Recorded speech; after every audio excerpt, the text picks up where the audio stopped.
For too long, strength training and the need to have muscles have been discouraged for women, but that narrative is being positively challenged. Newsflash, if you're a young woman in your 30s or navigating the changes of perimenopause in your 40s and beyond, strength training is one of the most powerful tools you are not using. It's common to gravitate towards cardio and when trying to stay fit or lose weight, but relying on cardio alone can leave your hormones out of balance and your long-term health at risk. These are the positives of strength training. Hormone helper.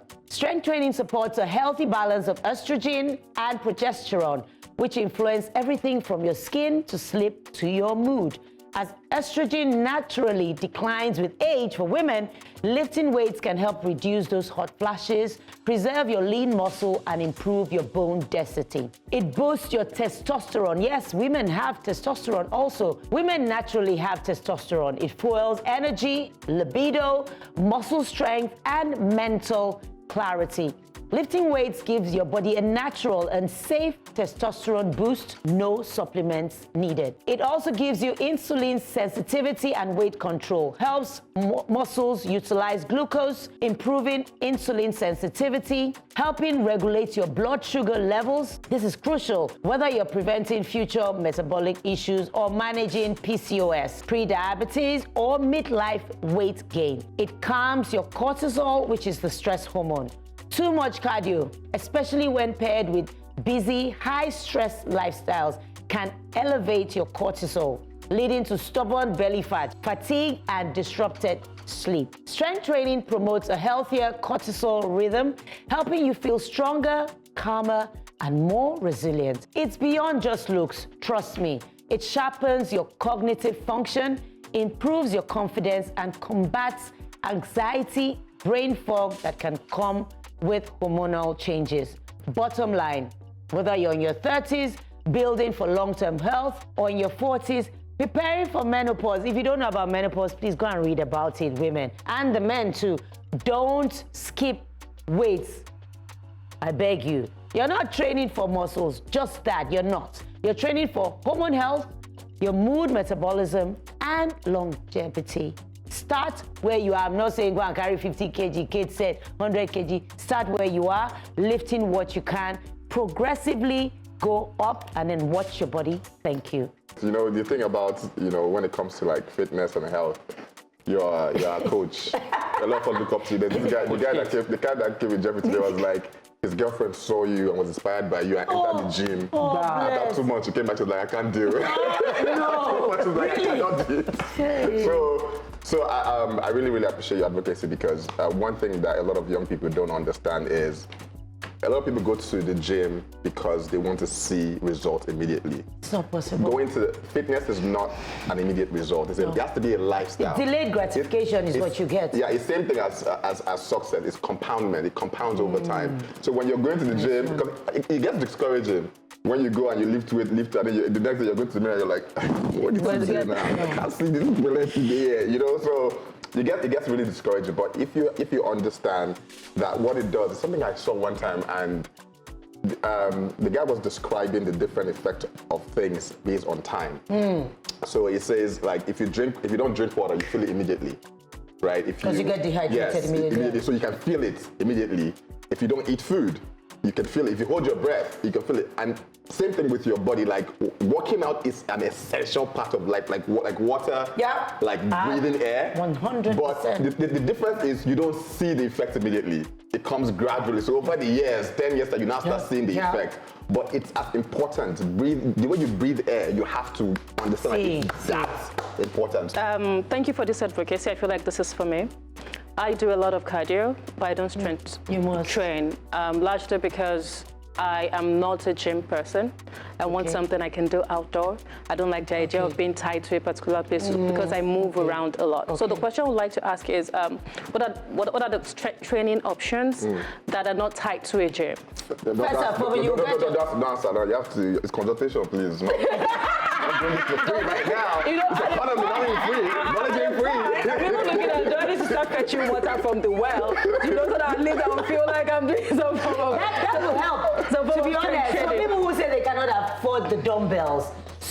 carrying stuff, even carrying your bottle of water, you're putting in your dispenser, your bag of rice, the simple movements that help with your daily functions, it helps. Okay, I would also like to say that this advocacy is not just for women. I know you directed it to women. Bone density increases from your mid-30s, male or female. That's going down. From 0.5 to 1% every year. Yeah. You know, by the time you're in your mid-30s, your bone is declining. So pretty much everybody will need to strength train. But for postmenopausal women, it's accelerated. You start losing about 2 to 4% of your bone density. So it's very important for women more than men. Yes, that's why I'm focusing on for you to strength train. Please, I don't know, you will have to help my life. This is another conversation that women whisper about. Yes. They don't want you to know that they're going through a lot. Yes. And look, when you're perimenopausal or you're menopausal, your life is upside down. Totally. You're not yourself again. You can't sleep. You have hyperpigmentation. You have all kinds of things that you're dealing with. Anxiety, everything. You have anxiety sometimes. You're spotting even at work. Heart palpitations. Yes, so many all symptoms. manner of symptoms. Yeah. You know, so it looks like a joke, but Kate, you're spot on this one, and I'm sure that menopausal women watching us will be like, oh, okay, because it is hard to open up to people, right? It is very hard for menopausal women to open up. I don't do strength training. I just walk because I need the air and I need to move because I know that there's another heart by your calf. Yes, so your legs actually have the biggest muscle. Yeah, so I move those. But this strength training, I think it's a new one for me. And I know for a lot of people who would look into it. I think there's a part of the advocacy which is something that we have overlooked for a long time. And that's the understanding of men about how to deal with menopausal women. Yes, they don't. And I'm saying that from, experience.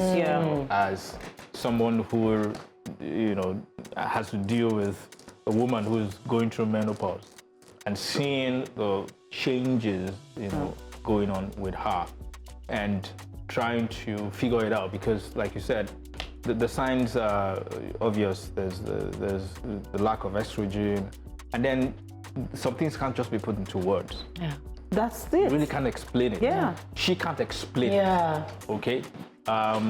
And it started very confusing, but now we've come to some kind of understanding of it. And sometimes I tell her, when you're in that phase, you don't have to explain to me. Just let me know that I'm there, so I will know exactly how to interact. And I think that men need a lot of education. They do, to be honest. Around so that they can be there for their woman. Instead of labeling them. Because it's easy to look at the woman and just say, menstruation? Yeah. I just say, what, I don't understand what is going on with you. You are, at some point I had to tell my wife, in fact, one day I called her and I said, hope you know I love you.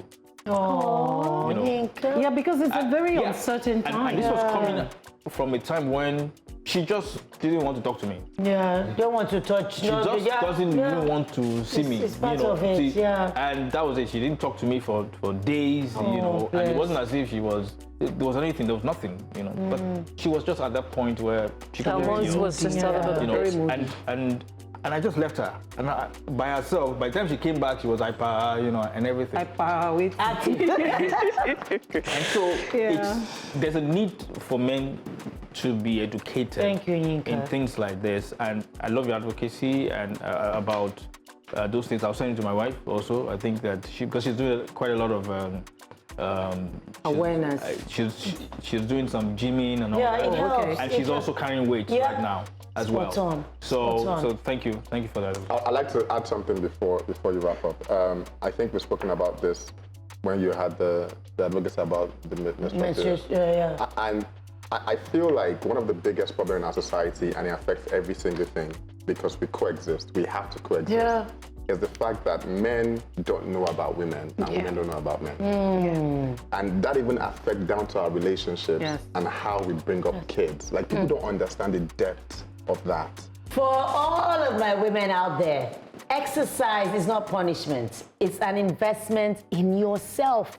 It's your love language to you that says, I owe it to me to be the best version of myself that I can be, spirit, soul, and body.